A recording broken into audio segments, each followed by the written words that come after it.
Good morning everyone. আজকে কি করি তোমাদের সাথে সেটাই শেয়ার করব। এটা ভালো কাটুক এই আশা নিয়ে আজকে ব্লগটা শুরু করছি।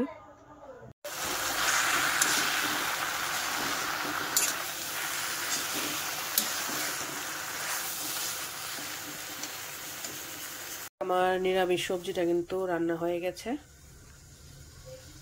এখানে আছে মাছটা এখন রান্না করব সিমের বিচি দিয়ে।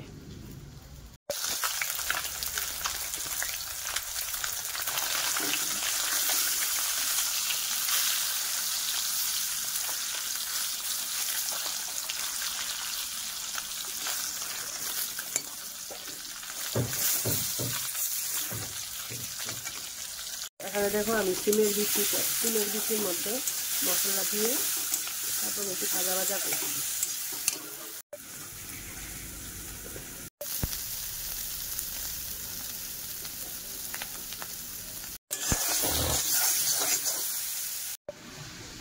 মাছটা কিন্তু রেডি হয়ে গেছে।